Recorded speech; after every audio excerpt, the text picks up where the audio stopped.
What is your inner child telling you? When was the last time you spoke to your inner child? Sometimes when I talk to people about that, they don't know what that means. Like, what do you mean, my inner child? It's about sitting and seeing your younger version of yourself. Maybe a 5-year-old, 5-year-old version. If that's hard for you even to imagine, find a photo. Find a photograph that you really love, that maybe brings up some emotion. Put it in a chair. Rest it on a chair in front of you. Sit and talk to that inner child. That's one way. There's many ways you can connect to your inner child. But this is one. This is really an external way to go, I see you. I see that purity in you, the innocence. And you talk to your inner child. You talk to yourself that, the innocence, whatever that is. I've done these activities. I've done this inner work. I still have lots to go, but it's so touching to see my childlike innocent self. And as an adult, to tell her what she needed to hear at that moment. We can really reframe. I'm not a psychiatrist. I'm not a psychologist. I'm not a therapist. I'm not any of that. I'm not any of that. So I encourage you to go to specialists for this. Please, if you need to work on a trauma from the past. I'm not any of that. I'm just sharing my stories. That's all I'm doing. But, I would see myself as I'd remember these experiences that hurt me as a young girl. And I was able to relive them and not even talk through them, but reframe them. To be like, oh, this person did that because of this. No, this person did that because of that, and to actually completely reframe the situation.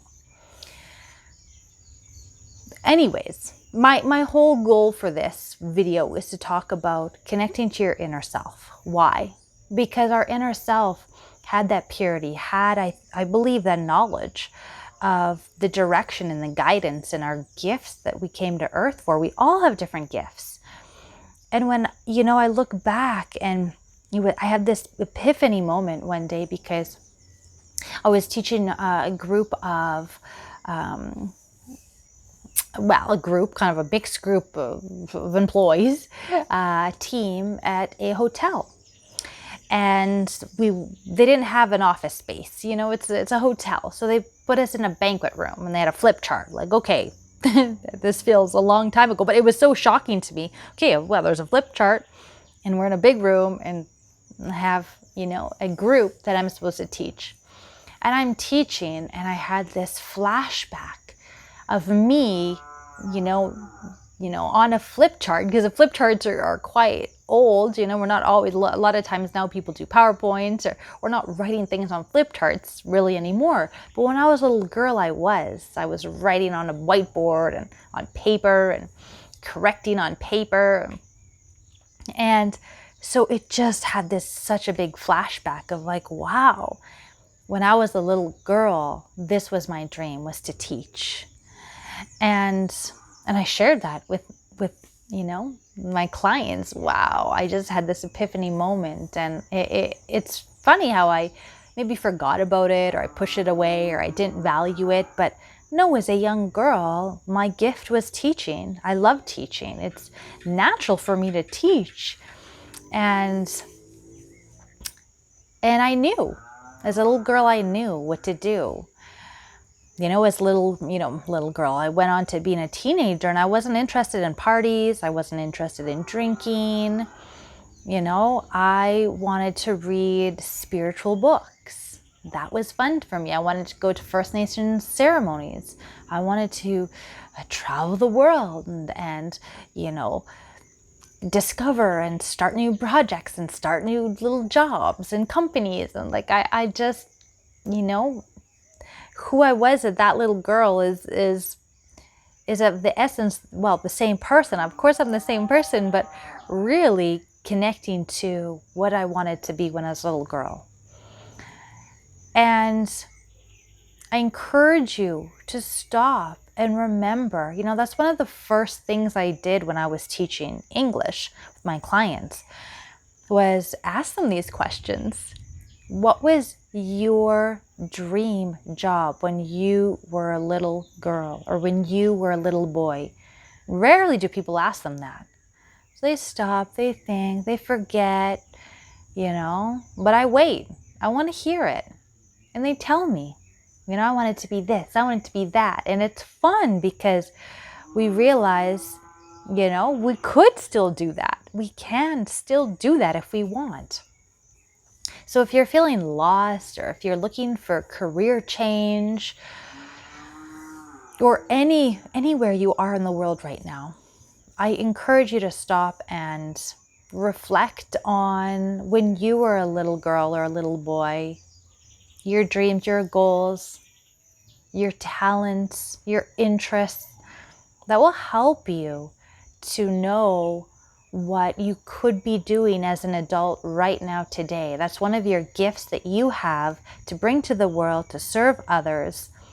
Being a, musician.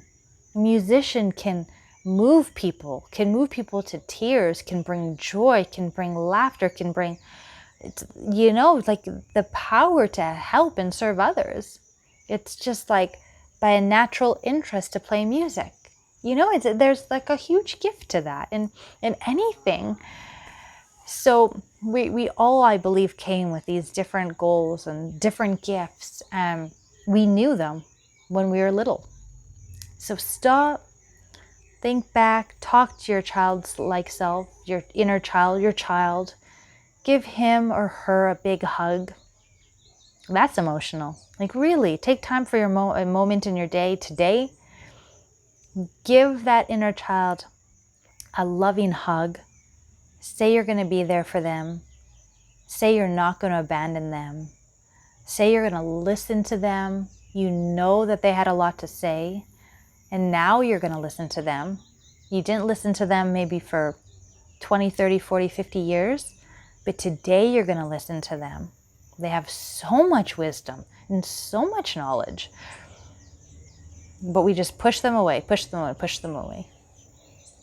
So listen to your inner child. What do they want to tell you? I want to read that in the comments.